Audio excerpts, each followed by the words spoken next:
Hey all, this is 012Boku coming at you with another episode review, and oh dang, I don't have it. You know what?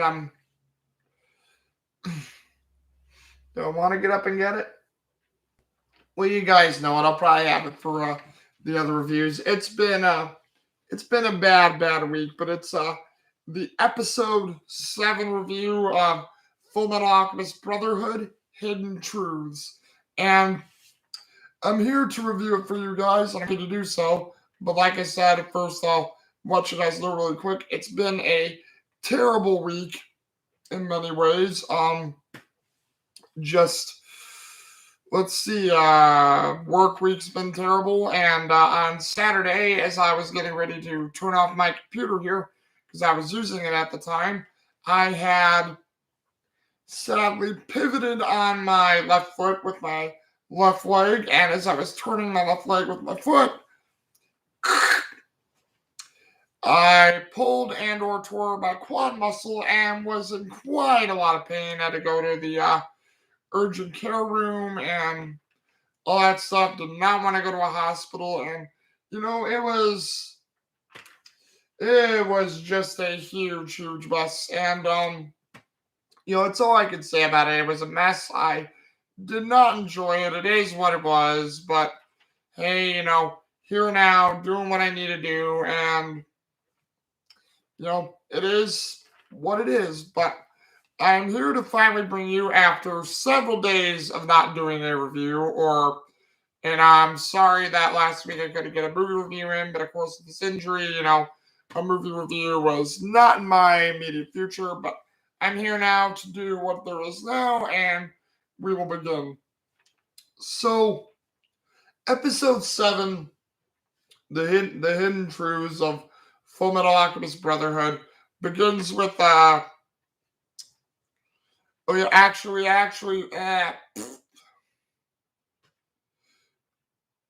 see.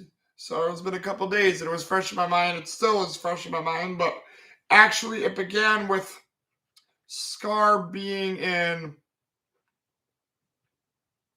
Oh no.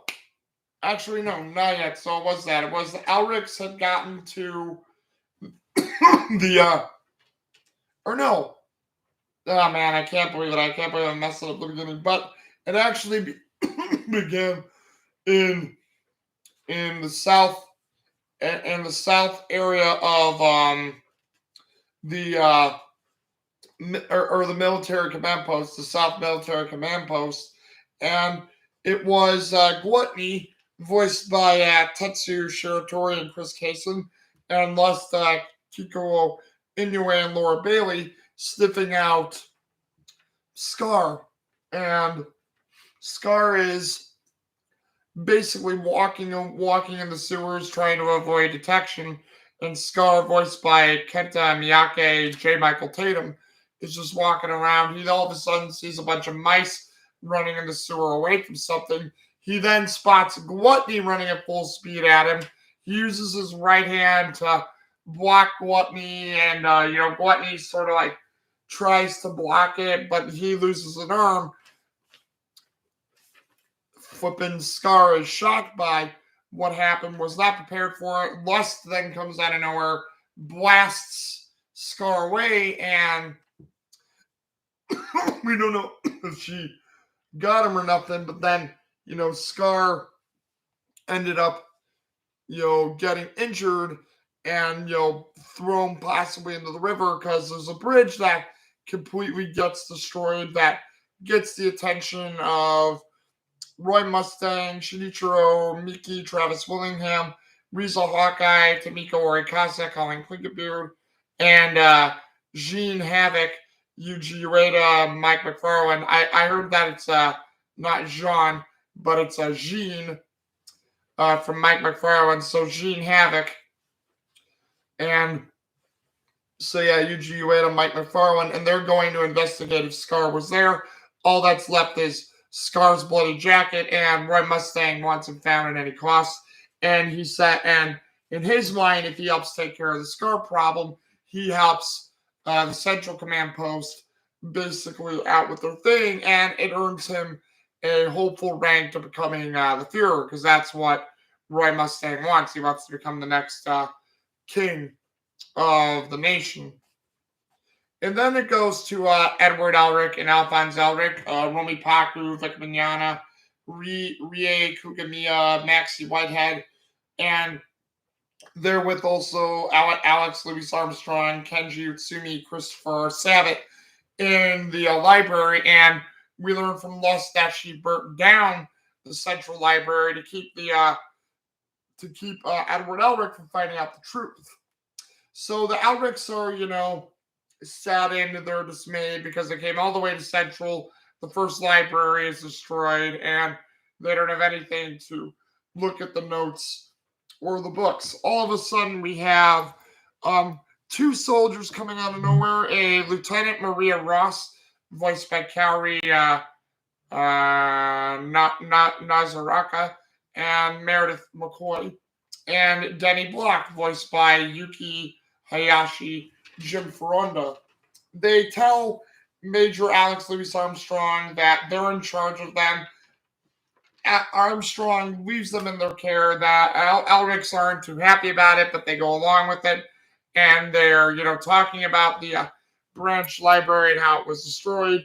And you actually have Denny Block and Maria Ross bring the Elrics to a woman named Sheska, who knew about the first branch library and everything that was involved in it and knew about all the books, so maybe that she would have information. They get to Sheska's house, and they're looking around for her. They don't see her anywhere. They're wondering what's going on. Alphonse finds Sheska buried under a bunch of books that collapsed on her. They hilariously dig her out with character sprites to a point where they're all breathing heavy and hard.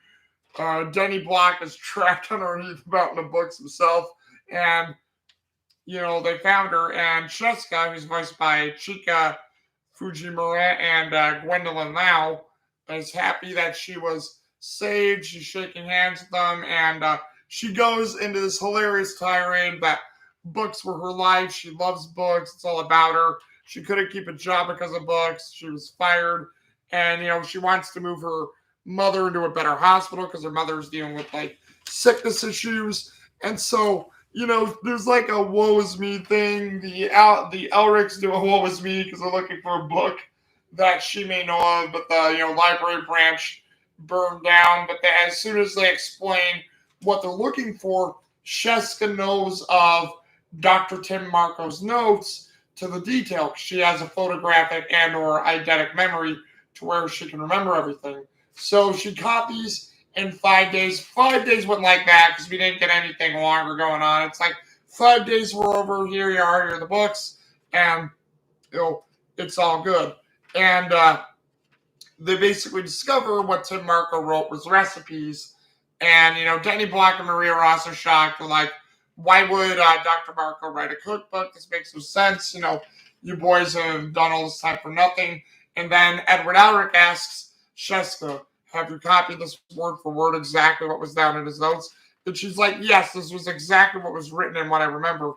And Edward is happy about it. So he and Alphonse go with Denny Block to a library while Edward Elric gives Sheska and Maria Ross's pocket watch to give as much money to Sheska, whatever he wrote down the grants, and then you hear Sheska say, "Where's the decimal point? How much money does he have?" Or that's at least what Maria Ross said. How much money does this young state alchemist have? And you have Edward and Alphonse Elric trying to decode Marco's notes to where it starts out hilariously. They're getting tired, worn out. They're just bummed because it's taking so long to decode Tim Marco's notes. They actually meet up with Sheska again. Sheska's happy that, they helped her mother get into a better hospital with the money she had. Maze Hughes actually comes in, Keiji Fujiwara, Sunny Straight, and he meets with the Elrics. So they're talking they're best friends and stuff like that, which, in a way I can understand how that could happen because they, went to Maze Hughes' house. They hung out with his daughter, and, it was a nice cool little scene that they got to hang out and be friends with them and stuff. But the one thing that I didn't like is in the original anime, Mace Hughes is on the train with a bunch of soldiers watching over the general. And this happens in the manga too. You have, terrorists hijack the train. The Elrics save the train and the general, and they also save the heroes. And, Mace Hughes actually helps out with the train as well and the Elrics. So there's a bit more of a building there that's not in this new anime, and I miss it. And it's like I get all the friends, but it's sort of like almost something's missing. Plus, they actually worked with Mace Hughes a lot in their past because in the original anime, we go through several episodes of the Elrics learning about the Philosopher's Stone, wanting to look for it, being on all these other missions, solving these other crimes. So it's actually really cool. You sort of don't get that here because they already know about the Philosopher's Stone and they're trying to find it by any means or any cost. So a little bit of a downer, and that's part of the quick part that goes on. But hey, unfortunately, it's what happens. But, Mace Hughes says to the Elrics, they lost a lot of their case records. They can't record any of the Scar evidence or the Shao Tucker evidence because it was all destroyed. And, both Elrics look over at Sheska with her photographic and possibly gun eidetic memory, and they say, hey, if you're looking for something, you can give Sheska a job. She needs it. And then in a hilarious thing, Sheska saying her thank yous. Mace Hughes is like, oh, wow, thank you. And she's and he's dragging him funnily out of the office. She's like just waving like that, being dragged by Mace Hughes as they're leaving. And then we get a idea that several more days have passed. Denny Block and Maria Ross are still watching over the Elrics. And like the library's closing, and Denny Block and Maria Ross are about to go tell them, hey guys, it's enough for today again. The library is closing. And at this point, the Elrics have been working on the notes for about 10 days. All of a sudden, you hear Edward Elric go, damn it all to hell! And, a bunch of things just flying around the room they're in. Denny Block and Maria Ross head on in, and they find out that there's a truth that they were finding out about. And what it is that Denny Block and Maria Ross ask Edward Elric and Alphonse Elric what the truth is. Aren't you happy? You guys can get your body. You guys can get what you need now. And Edward's like, there's nothing good about it, damn it. This experiment needs live humans. And Denny Block and Maria Ross are actually sickened by this. They're wondering why the military would have Dr. Marco do this sort of stuff, how the military knew about it, why would they do this? It's very sinister stuff. And, you have the Elrics tell Denny Block and Maria Ross, don't tell anybody who heard about this. They're back at a hotel, I believe, where Denny Block and Maria Ross are looking over the Elrics. Major Armstrong is there, wondering about them, because they're telling Major Armstrong that the Elrics refuse to eat, and he's just wondering about what's going on. Then, Denny Block and Maria Ross are whispering to each other about the hidden truth that the Elrics found. Oh yeah, you have Armstrong hear about this, and he says, what's going on? And then you have Denny Block and Maria Ross go, nothing. And he's like, even more suspicious. And he's like, and he's got his stripping pose, and he's angry with the red glowing eyes, which is hilarious. And all of a sudden, you have Edward and Alphonse Elric sat in their rooms thinking about their future, wondering if they're going to be stuck like they are for the rest of their lives. All of a sudden, Major Alex Louis Armstrong is bursting through the room, giving his tears of joy and crying, hugging Edward Elric, and, just saying, it's amazing, it's saddening that the military was behind this, and that the truth is bad to hear, and, going on this eccentric tirade. All of a sudden, Edward says, truth. Wait a minute, that's it. Truth within a truth. We need to find it. And then all of a sudden, Edward brings up a map of like Central, and they're looking at things and they're wondering where, laboratories of this type of experiment could be going on. Major Armstrong comes up with a few, as does Denny Block and Maria Ross.